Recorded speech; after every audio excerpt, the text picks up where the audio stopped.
Amen. Je crois que c'est le thème le plus important de l'année. Ça veut dire que si vous ne comprenez pas ce que je vais dire tout au long de ces semaines et que vous ne vous rattrapez même pas alors que vous serez absent, ou peut-être potentiellement vous serez absent, vous ne vous rattrapez pas, vous aurez des problèmes pour aller plus loin cette année. Le règne de l'esprit, 2 points, comprendre et opérer. Pourquoi un tel thème? En vérité, je pense que j'étais en train de parler avec l'un d'entre vous. L'année passée, à la fin de l'année passée, le Saint-Esprit a mis ce thème dans mon cœur. J'ai dit, oh, pourquoi? Et puis, je me suis dit, je vais vous en parler. Ok? Je me suis dit ça. Je vais vous en parler, il y aura le temps. Mais, je ne vous en ai pas parlé. Et quand l'année a commencé, le Saint-Esprit m'a dit, maintenant, parle. Amen. Il m'a dit, maintenant, tu peux parler. Le règne de l'esprit, 2 points, comprendre et opérer. Et aujourd'hui, comme sous-thème, aujourd'hui, on va parler de comprendre les enjeux. Comprendre les enjeux. C'est notre premier thème dans cette série d'enseignements. Le règne de l'esprit, 2 points, comprendre et opérer. Ça veut dire qu'en fait, dans ce thème, vous n'allez pas seulement comprendre le règne de l'esprit, vous allez aussi opérer. Mais pour cela, il faut que vous compreniez les enjeux. Amen. Vous devez comprendre les enjeux. Ok, je vais aller simplement avec vous. Je ne vais pas supposer que vous connaissez et que vous compreniez les définitions des gros mots. Parce que vous savez, plus le français est simple, plus il est accessible. Amen. Et plus on comprend. Les enjeux, pour moi, c'est un gros mot. Amen. Voilà. C'est un gros mot pour moi. Mais avant de parler des enjeux, il y a un autre gros mot ou une grosse expression pour moi. C'est le règne de l'esprit. Amen. Donc, on va commencer par ça. C'est quoi le règne de l'esprit? Commencez à noter avec moi. Le règne de l'esprit, c'est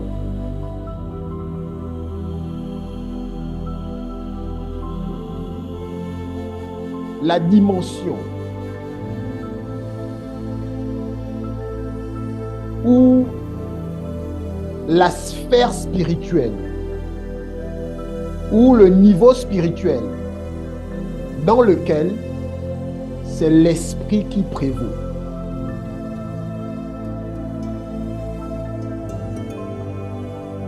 C'est l'esprit qui prévaut.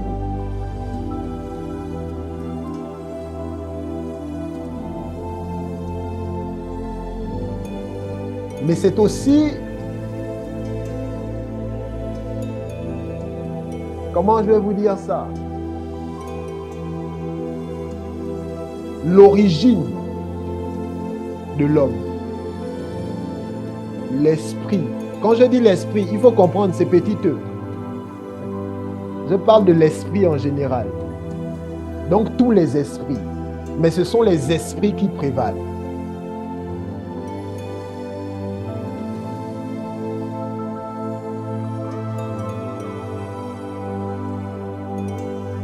Mais c'est aussi l'endroit originaire de l'homme, originel de l'homme. Il appartient au règne de l'esprit, l'homme. Et c'est parce qu'il appartient au règne de l'esprit qu'il ne peut pas être heureux sur la terre s'il ne comprend pas et n'opère pas à partir du règne de l'esprit. Si vous voyez dans la Bible que la Bible dit vivez selon la chair, vivez selon l'esprit, vous n'accomplirez pas les choses de la chair, et tout ce qui concerne les choses de l'esprit, les raisons pour lesquelles il y a les dîmes, il y a les offrandes, il y a, on appelle ça comme les sacrifices, et tout ce qui se passe, c'est à cause du règne de l'esprit. Tout, c'est à cause de cela. Et on est obligé de faire ça. Vous voyez, quand vous faites un sacrifice dans la chair, vous prenez l'argent qui a l'air physique Amen. Et vous mettez ça dans une corbeille physique. Et vous dites que vous faites une semence. Tout ça, c'est physique. Mais c'est une action spirituelle. Amen.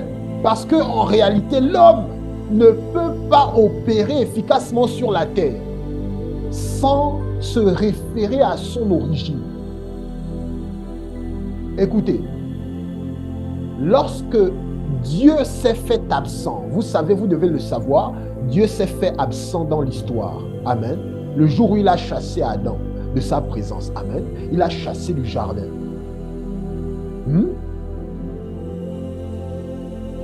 Parce que l'homme avait fait quelque chose qui éloignait Dieu de sa présence.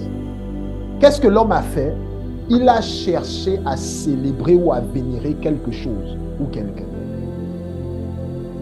Parce que l'homme ne peut pas vraiment être heureux sur la terre sans être conscient et sans être influencé par le règne de l'esprit. D'ailleurs, si vous ne voulez pas, si vous voulez, vous le serez quand même, influencé par le règne de l'esprit. Vous avez remarqué, en grandissant certainement, qu'il y avait des choses dans votre vie que vous ne contrôliez pas. Ça veut dire qu'il y a quelqu'un qui contrôlait ça pour vous. Je vous dis, si vous remarquez qu'il y a des actions que vous ne voulez pas poser, mais que vous posez, ça veut dire qu'il y a quelqu'un qui s'amuse avec vous dans l'esprit. Amen. Oui.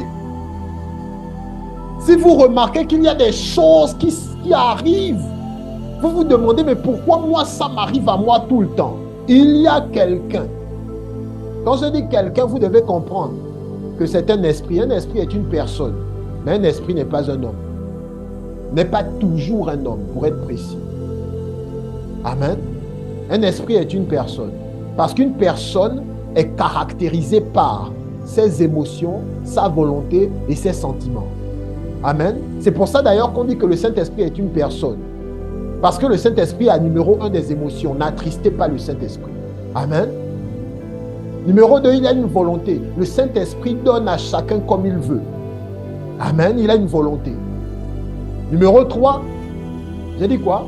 Les émotions, la volonté et les sentiments.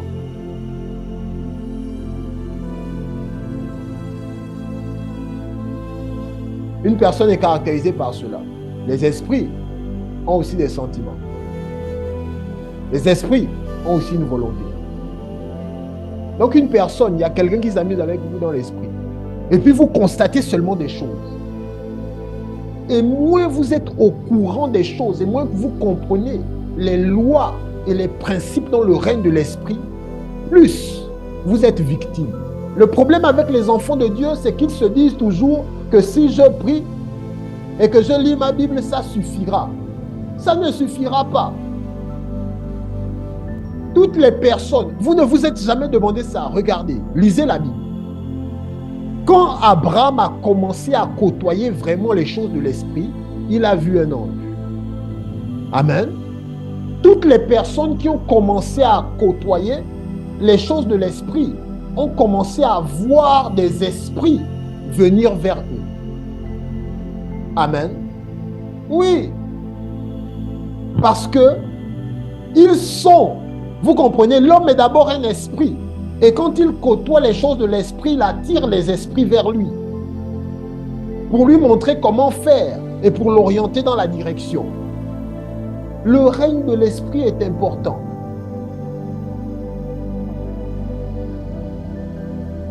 Beaucoup de gens ont subi pendant des années.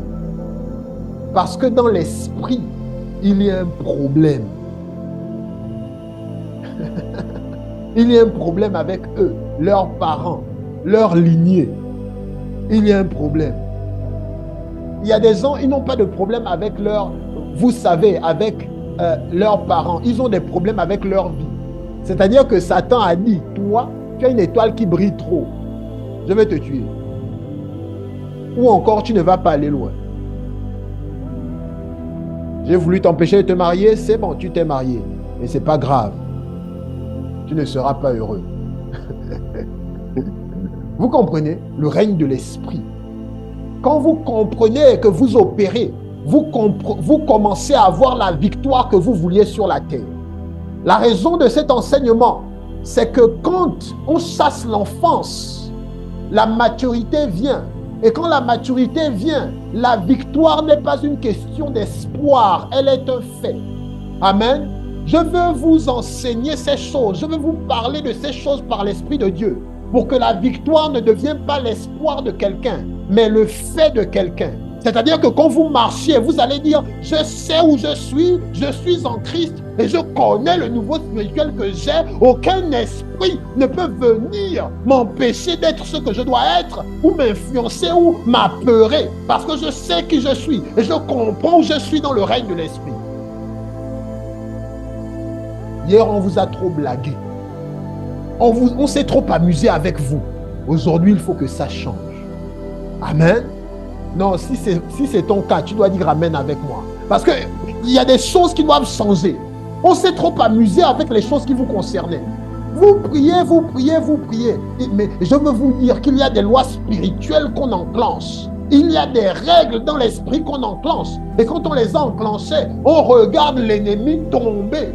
Jésus a dit ceci. Il a dit, oh, je voyais Satan tomber comme un éclair.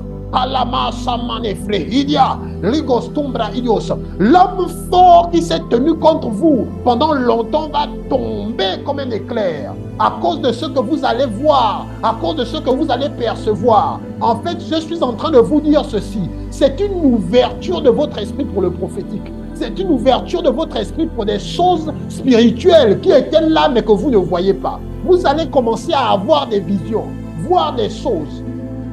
À cause des choses que nous sommes en train de dire là. Comprendre les enjeux. Quand je dis comprendre les enjeux, vous devez comprendre l'enjeu, c'est en fait le prix qu'on met entre deux parties. Ok? Je prends un exemple.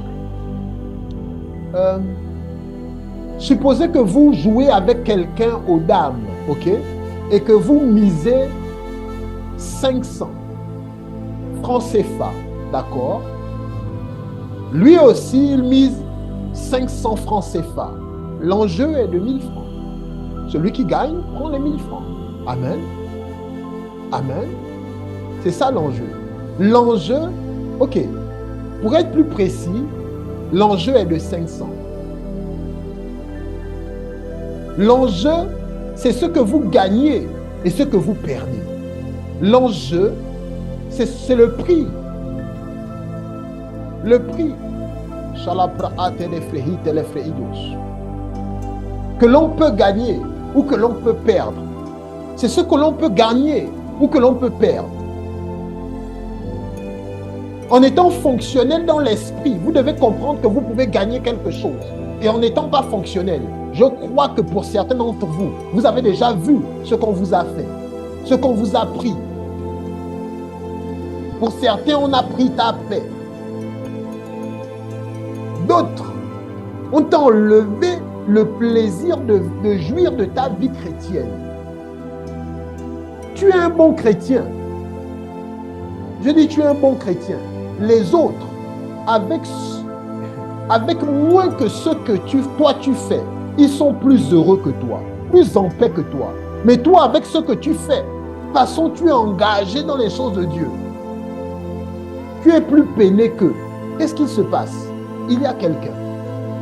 Je dis, il y a quelqu'un qui est en train de s'amuser avec toi. Tu ne sais pas. Tu ne sais pas parce que tu ne vois pas. Tu te dis, Seigneur, ça ira. Tu pries.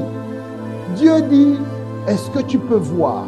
Agar est quittée de la maison d'Abraham. Elle a été chassée. Et puis elle était là-bas au désert. Et puis elle a dit, je vais mettre l'enfant loin de moi parce que je ne dois pas voir comment il meurt. Parce qu'on va mourir ici de soif. Elle ne voyait pas. Il y avait un puits. L'ange a dû venir pour dire, le puits est là, bois. Le puits était là. Dieu n'a pas créé le puits. Le puits était là. En fait, Dieu l'avait déjà conduit dans l'endroit où il y avait le puits. Parce qu'il ne devait pas laisser mourir la postérité d'Abraham. Amen. À cause de l'enfant d'Agar, à cause d'Ismaël, Agar était obligé de vivre. Parce que Dieu devait prendre soin de la postérité d'Abraham. Quand Ismaël quittait la maison avec Agar, rappelez-vous, Dieu dit ceci, il dit, je vais aussi bénir Ismaël, mais il n'aura pas part avec Isaac. Donc renvoie-le. Il ne comptait pas tuer Ismaël dans le désert. Donc il avait conduit Agar sur le chemin pour qu'il y ait la source. Mais Agar était incapable de voir. Vous êtes arrivé en Christ. Vous êtes sur le bon chemin où on vit des expériences glorieuses avec Dieu. Mais vous ne voyez pas. Il faut que vos yeux s'ouvrent. Que vous sachiez comment vous battre. Quoi dire, quoi faire. Il faut que vous puissiez voir. Je vais vous dire quelque chose. Il y a une chose dont ceux qui opèrent dans l'esprit ont peur, ou les esprits de façon générale ont peur. C'est la capacité de voir. Vous comprenez ce que je dis? Je dis la capacité de voir. Ceux qui sont dans l'esprit, dans le monde spirituel, ont peur de ceux qui peuvent voir. Vous allez voir. Je dis vous allez voir au nom de Jésus. Cette année, en ce mois de janvier, vous allez voir. Vous allez voir les gens à nu et à découvert. Vous allez voir dans votre famille celui qui fait des choses bizarres. Vous allez voir celui qui empêche les autres d'avancer. Vous allez le voir. Il ne sera plus caché. La Bible dit que tout est à nu devant Dieu. Vous allez le voir. Vous allez le voir. Il ne sera plus caché. Celui qui faisait des choses, vous allez voir même où il est allé cacher les étoiles des autres, où il allait cacher les choses qui faisaient en sorte que les autres devaient avancer, où il allait cacher. Vous allez voir. Et vous allez déclarer au nom de Jésus que cela se libère de tel endroit. Vous serez précis parce que vous aurez vu. Oui. Oh, la vision amplifie l'autorité de la parole. J'ai dit quoi? La vision amplifie l'autorité de la parole.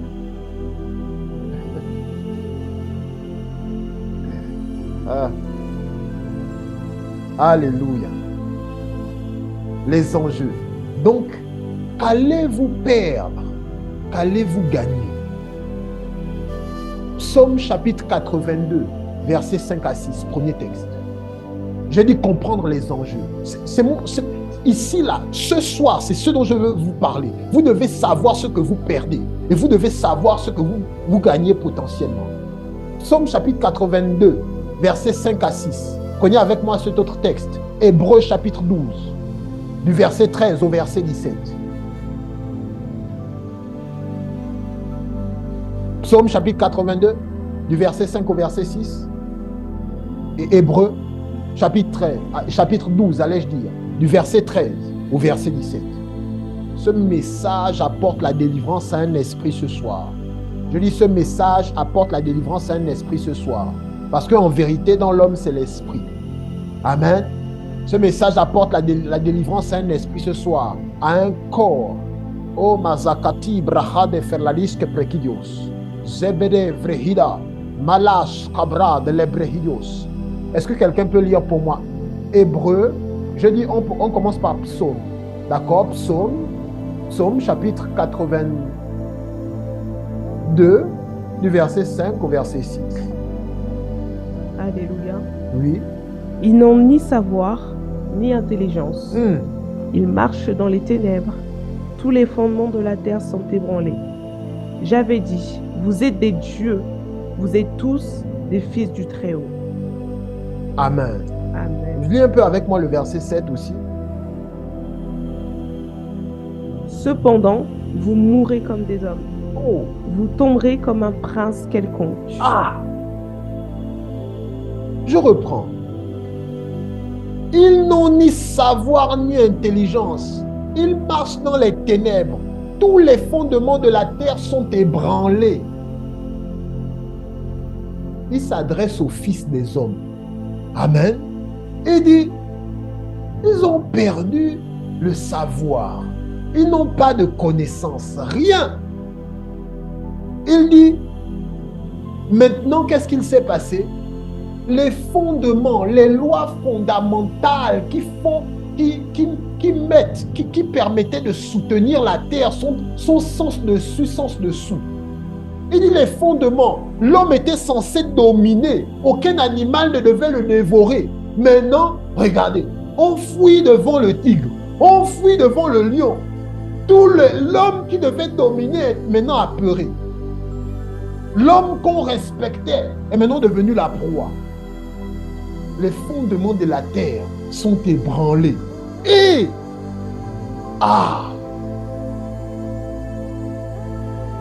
après il revient. J'aime ce texte suivant. Il dit, je l'avais dit, vous êtes des dieux.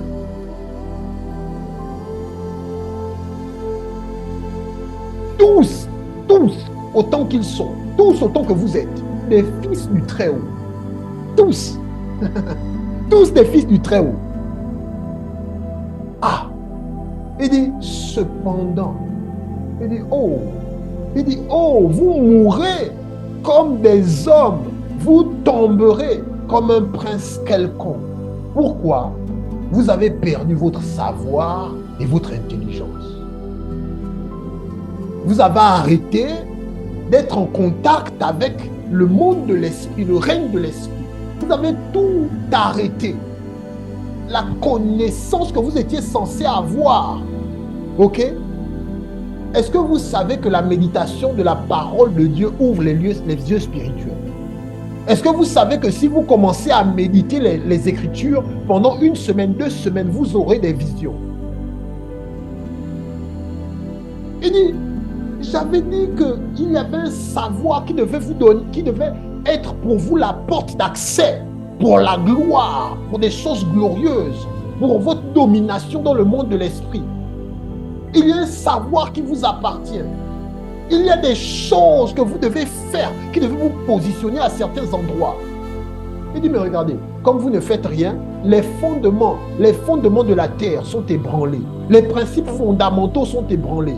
Vous qui deviez être un maître, vous êtes maintenant l'esclave. Vous qui devez être celui qui domine, vous êtes maintenant dominé. Vous qui devez être celui qui règne, vous êtes maintenant en train de marcher. Il dit, j'ai vu quelque chose d'étrange. Un prince à pied, marchant à pied, et l'esclave sur le cheval.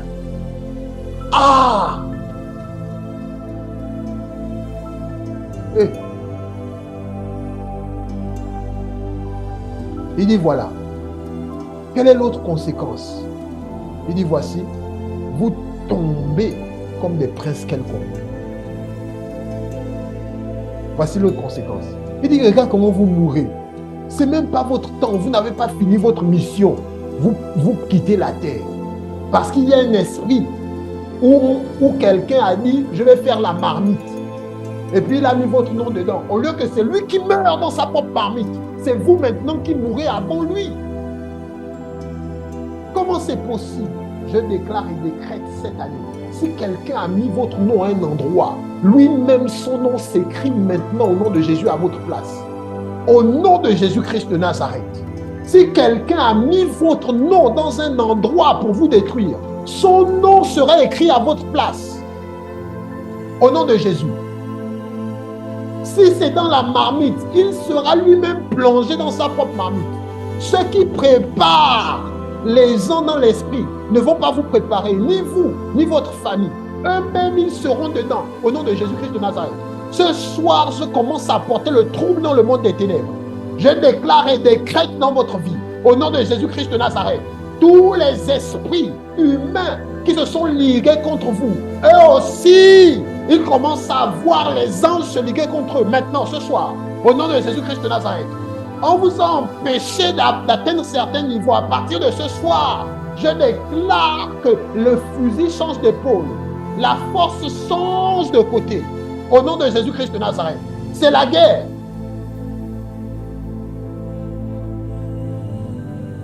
Il dit voilà. Vous mourrez avant votre temps. Vous avez maintenant peur. Il y a des gens, ils ont peur d'aller saluer l'oncle là, parce que l'oncle là, il est dans la sorcellerie. Tout le monde le connaît. Il se dit, si je vais le saluer, peut-être qu'il va me voler quelque chose. Donc on ne le salue pas. S'il m'appelle, je ne réponds pas. Les fondements de la terre sont ébranlés. L'homme qui devait avoir le pouvoir de dominer sur tout, voici, on lui dit maintenant, il est maintenant en train de se prosterner devant Satan en disant un peu de ton pouvoir, un peu de ton pouvoir. Il dit, ah, les fondements de la terre sont ébranlés. Les fondements de la terre sont ébranlés. Parce que moi, je t'avais fait naître pour que Satan devienne ridicule devant toi. Parce que tu es le signe que je suis fort et puissant. Alléluia. Vous savez, quand Satan s'est rebellé, vous savez ce que Dieu a fait? Dieu a dit, faisons l'homme à notre image. Alléluia. Parce que Dieu est trop grand, il n'a pas d'ennemi. Il dit, faisons l'homme à notre image, selon notre ressemblance. Et qu'il domine. Et qu'il domine. Amen. Quand Dieu regarde, il dit, oh, il s'est rebellé. Faisons l'homme à notre image. Alléluia. C'est comme ça que ça s'est passé dans l'esprit. Faisons l'homme à notre image. Vous avez été créés pour ridiculiser Satan. Vous êtes nés pour ridiculiser Satan. Vous n'êtes pas nés pour vous prosterner devant lui. Ni devant la maladie, ni devant les esprits. Vous avez été créés pour ridiculiser Satan. Ça veut dire qu'en vous voyant, il doit avoir peur. Il doit se chercher à se cacher.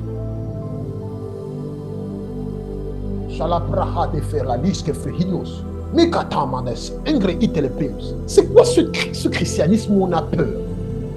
Non, non, non, non, non, non. Non. Non.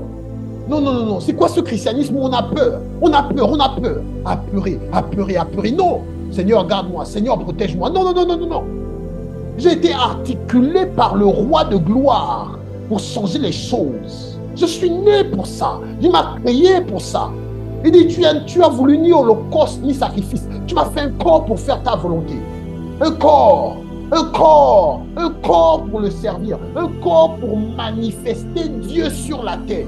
Quand vous êtes là, Dieu est là.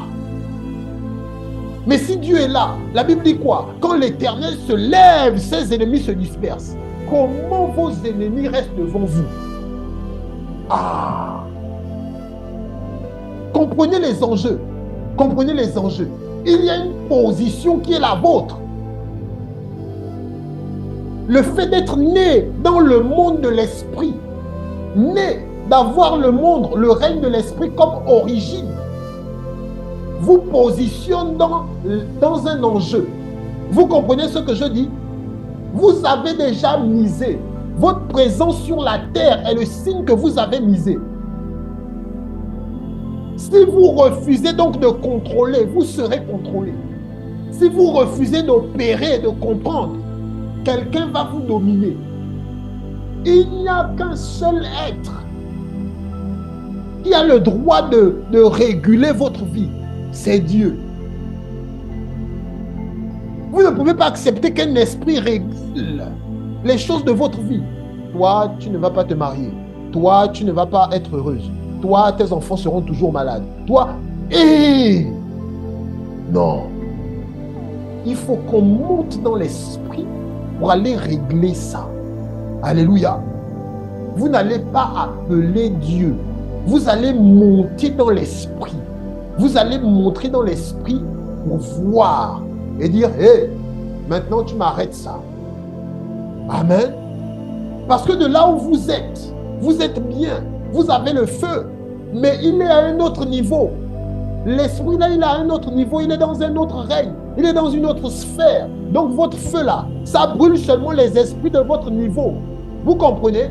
Le problème ici, ce n'est pas votre foi. Vous devez changer de niveau, de sphère dans l'esprit. Vous devez monter et aller parler à son niveau pour qu'il sache que vous êtes là. Et vous ne pouvez pas monter si vous n'écoutez pas ces enseignements. Parce que vous voyez, dans les choses de l'esprit, on ne monte qu'en écoutant des mystères. Oui, c'est comme ça qu'on monte. Allons-y, le temps est en train de passer. Je suis en train de poser seulement les fondements. Lisons le deuxième texte là, Hébreux chapitre 12. Hébreux chapitre 12, du verset 13 au verset 17. Aïe, aïe, aïe, aïe, aïe. Oh, gloire à Dieu, gloire à Dieu. et suivez avec vos pieds des voies droites, afin que ce qui est boiteux ne dévie pas, mais plutôt se raffermisse. Recherchez la paix avec tous et la sanctification, sans laquelle personne ne verra le Seigneur. Amen. Veillez à ce que nul ne se prive de la grâce de Dieu. Amen. À ce qu'aucune racine d'amertume poussant des rejetons ne produise du trouble et que plusieurs n'en soient infectés. À ce qu'il n'y ait ni impudique, ni profane comme Ésaü, qui pour un mets vendit son droit d'aînesse. Attends, ni profane comme qui? Ésaü. Qui pourquoi? Pour un mets. Pour un mets. Il a fait quoi? Vendit son droit d'aînesse. Il a pris quelque chose de spirituel, du règne de l'esprit. Et puis il a dit, oh, donne-moi à manger, je te donne ça. Il a pris quelque chose du règne de l'esprit. On l'a appelé comment? Profane. Est-ce qu'on peut lire la version français courant? C'est plus simple. Juste ce texte. Bible français courant. BFC. Non, BFC.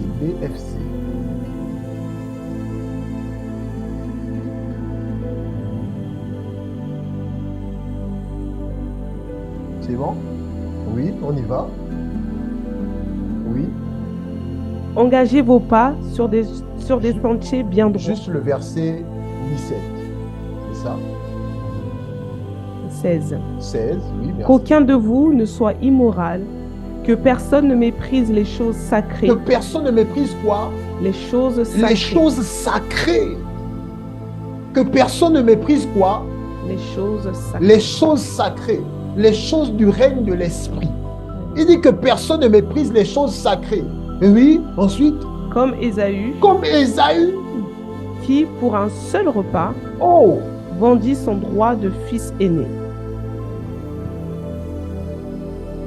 Merci, que Dieu te bénisse. Yes. Il dit pour un mets, pour un seul repas, il a pris le droit d'aînesse. Il a pris le droit du fils aîné. Il l'a donné. Il ne comprenait pas les enjeux. Il ne comprenait pas les enjeux. Il ne comprenait pas les enjeux. Il a pris ce qui était du règne de l'esprit, ok? Et puis il a dit, ce qui est dans le règne de l'esprit là, ça ne vaut rien. Moi j'ai faim maintenant. Amen. On vous dit jeûnez. Et puis vous allez voir la gloire de Dieu. Et puis, on est à 2 jours de jeûne. C'est 5 jours. Au deuxième jour, vous savez ce que vous faites. Vous dites, apôtre, j'ai trop faim, Dieu va comprendre. Vous êtes comme Ésaü. Je vous dis la vérité. Si on ne vous a pas dit ça, on vous a menti. Je vous dis la vérité, c'est exactement ce qu'Ésaü a fait. Il avait la possibilité d'être béni. Ce n'était pas instantané, mais c'était quelque chose qui devait se manifester dans le temps. Amen. Il devait attendre. Il a préféré, il pouvait lui-même préparer. Il pouvait attendre. Ah, d'accord, pour manger plus tard. Mais il a dit, maintenant, j'ai faim, il faut que je mange. Il a refusé d'attendre. Je vous parle maintenant comme à des grands. Vous n'êtes plus des enfants où je vous disais l'année passée, vous savez, c'est important de jeûner, il faut jeûner. C'est fini. On monte maintenant dans les choses de l'esprit. Vous devez comprendre comment ça se passe. Dieu regarde et puis dit, oh, le profane. Les anges disent, oh, le profane. L'enfant là est encore profane. Mon fils là, ma fille là, elle est encore profane. Vous allez nous dire que c'est dur. Oui, tout le monde va vous comprendre ici sur la terre. Mais ce n'est pas ce règne dont il est question. Ce n'est pas de ce règne dont il est question. Il est question du règne de l'esprit. Quand dans le règne de l'esprit, on dit oui, même si quelqu'un sur la terre vous dit non, vous allez quand même réussir. Vous comprenez? Parce que le règne de l'esprit prévaut sur le règne humain. Comprenez les enjeux. Oh, comprenez les enjeux. Donc, quand vous regardez souvent la Bible, vous regardez Esaü, vous vous dites, Esaü aussi, comment il a pu faire ça? Alors qu'en fait, Père en Christ, tu fais ça souvent. C'est-à-dire que les anges, Dieu, le Saint-Esprit ne te parle pas parce que tu es un enfant, mais maintenant je t'ai dit. Donc tu sais maintenant. Tu fais ça souvent tous les jours. Ce qu'Esaü a fait là, tu fais ça souvent. Tu dis, ah Seigneur, Dieu va comprendre. Donc, toi aussi tu es comme Esaü. C'est pour ça que je vous ai dit, quand vous regardez les histoires de la Bible, vous voyez quelqu'un qui est passé avant vous, ne vous hâtez pas de critiquer. Ne dites pas, ah, lui aussi, il a abusé. Parce que vous voyez, vous vous rendrez compte qu'il n'y a rien de nouveau sous le soleil. Ça peut changer de manière, de forme, mais c'est la même chose. Esaü était là. Il avait faim. Il avait quoi? Faim. Comme toi. On a dit quand tu vas jeûner toute la semaine, tu vas expérimenter Dieu. Toi, au deuxième jour, au troisième jour, tu as dit, Seigneur, là c'est difficile. Seigneur, je sais ce que tu as promis. Tu as promis quelque chose de spirituel. Tu as promis par ton serviteur la gloire. Mais là, j'ai faim. Est-ce que ce n'est pas possible que je mange? Et puis on va voir pour la gloire. Un peu comme Esaü. Après avoir vendu le droit d'aînesse, il voulait encore recevoir le droit d'aînesse de la part d'Isaac. Oui, c'est ce que les enfants de Dieu font. Tu manges. Après, tu viens aussi, tu reviens avec nous en prière. Et puis tu dis, Seigneur, ta grâce. Esaü, profane. Oui, comprends les enjeux. Il y a un niveau spirituel dans lequel tu aurais dû opérer. Mais tu n'y es pas. Parce que quand on considère tous les jeûnes que tu as dû arrêter, les temps de prière que tu n'as pas fait, les temps de méditation que tu n'as jamais terminé, quand on considère que les cultes de sentinelle où l'apôtre Moïse était en train de parler de la foi, tu n'étais pas là, le savoir et l'intelligence que Dieu avait prévu pour toi dans cette saison, tu ne l'as pas. Donc quand le défi arrive, parce que le défi était déjà sur ton chemin, tu pleures. Dieu s'étonne. Les lois du règne de l'esprit ne sont pas sûres. Pourtant, les choses avaient été déclarées et Dieu avait positionné les choses sur le chemin pour que tu sois prête, pour que tu sois prêt. Mais tu n'as pas su les saisir.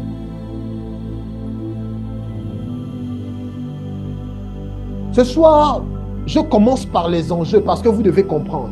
À chaque fois qu'un enfant de Dieu refuse de fonctionner d'après les lois du règne de l'esprit, il devient automatiquement une victime.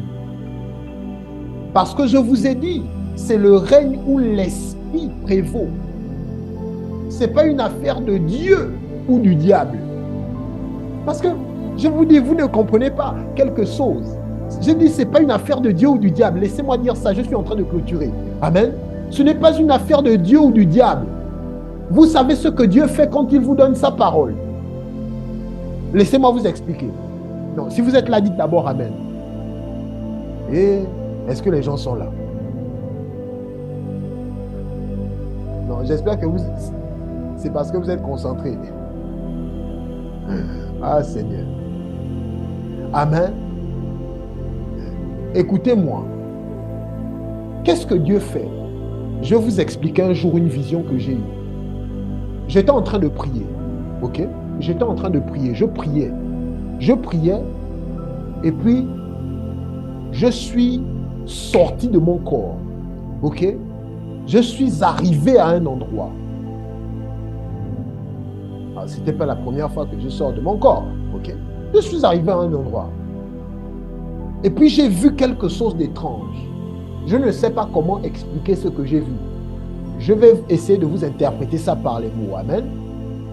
Ce que j'ai vu, c'est qu'il y avait la parole de Dieu qui gouvernait tous les esprits. En fait, c'était étrange. J'ai vu que tous les esprits, tous, autant qu'ils sont, bons, méchants, tous étaient gouvernés par la parole de Dieu. Et puis l'ange qui me montrait, il m'a dit, tu as vu. Il m'a dit, c'est pourquoi tu dois connaître la parole plus que tout. C'est comme ça c'est ce qu'il m'a dit.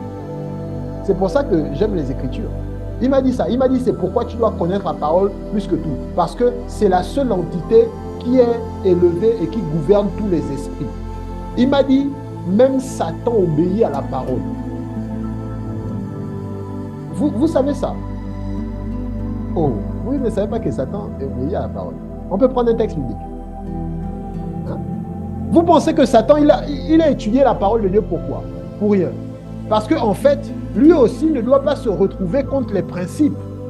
Vous ne comprenez pas ce qu'est la parole de Dieu? Si Satan se retrouve contre les principes, il sera coupable encore. Il sait. S'il se retrouve contre les principes, il ne pourra pas dominer. Il sait.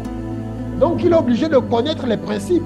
C'est pour ça que quand il vient rencontrer Jésus, il lui dit, il est écrit, parce qu'il doit savoir ce qu'il est écrit pour être efficace. S'il ne sait pas ce qui est écrit, il sera en danger. Maintenant vous dormez. Eh Seigneur, vous dormez. Eh Dieu. Après vous dites, Seigneur, je m'attends à toi. Yeah! Ok, je vous ai dit que je vais vous montrer un texte. Ok?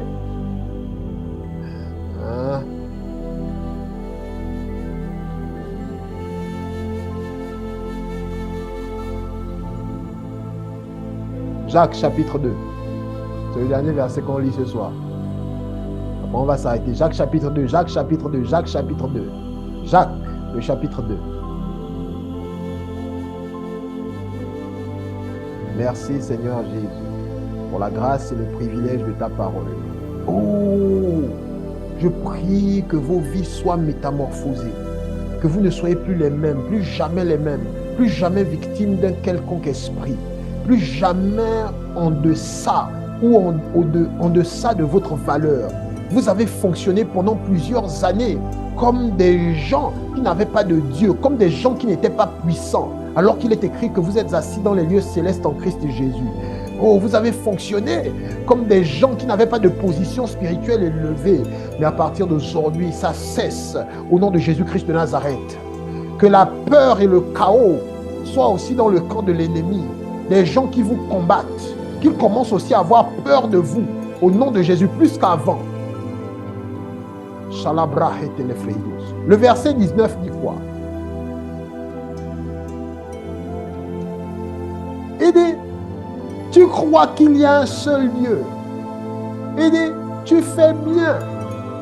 Les démons le croient aussi et ils tremblent. Il dit, tu crois qu'il y a un seul Dieu. Oui, tu fais bien. Il dit, les démons aussi, eux aussi, ils croient. Où tu les vois là, ils croient aussi. Et puis ils tremblent. Mais dites-moi, entre nous, vous avez déjà vu un démon accepter Jésus ou un démon revenir vers Dieu pour dire, vraiment, je viens me repentir. Ils croient et ils tremblent. Ils préfèrent trembler et continuer de croire. Le pasteur Jacques parle de ça en disant que la foi sans les œuvres est une foi morte. Ils croient aussi. Vous savez ce que ça veut dire? Je vais vous expliquer. Ça veut dire que les démons savent la vérité.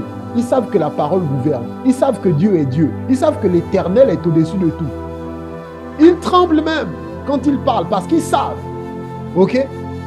Mais ils restent des démons. Ils ont refusé de changer. Ils ne peuvent pas changer. Amen.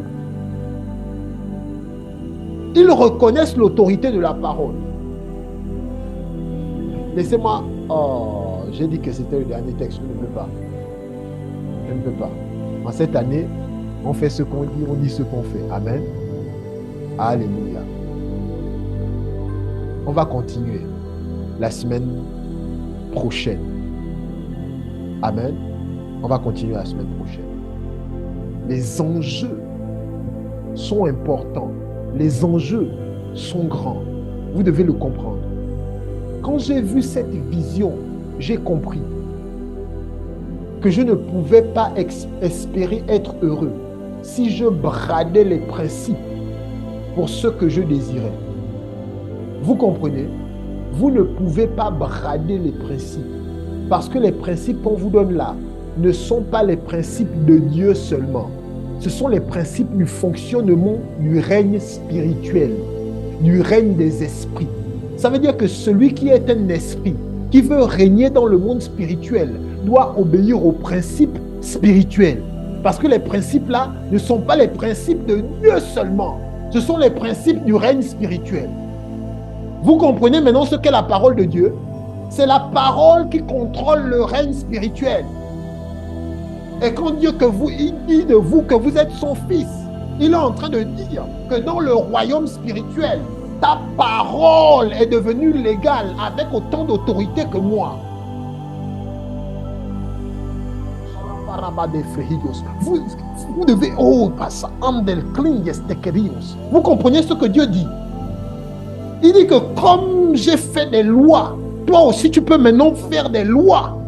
Comme je fais des décrets, toi aussi tu peux faire des décrets. C'est ce que ça veut dire être fils de Dieu. Ça veut dire qu'en fait, la parole de Dieu ne peut pas changer. Mais vous comprenez, quand on est dans le règne de l'esprit, en tant que fils de Dieu, vous pouvez décréter des choses comme pour ajouter des lois dans des environnements à cause de votre position de fils. C'est ainsi que dans Daniel, vous voyez, vous découvrez que pour le roi Nebuchadnezzar, ce n'est pas Dieu qui parle. Il dit, tel est le décret des sentinelles. Pendant 7 ans, tu vas te comporter comme une bête parce que tu as voulu faire comme si tu étais Dieu au-dessus de Dieu. Il dit, les sentinelles ont décrété que toi, pendant 7 ans, tu vas être comme une bête sur la face de la terre. Et tu sauras que l'Éternel règne sur le règne des hommes. Parce que quand tu es en train de fonctionner en tant que fils de Dieu, dans le règne de l'Esprit, tes décrets deviennent comme les décrets de Dieu. Tes paroles ont la même force et la même autorité que Dieu quand il parle. Parce que vous êtes participants de la nature divine. Vous comprenez? Participants de la nature divine. Participants de la nature divine. De même que le Père a la vie en lui, il vous a donné d'avoir la vie en vous pour que vous marchiez dans un autre niveau, dans un autre genre de gloire.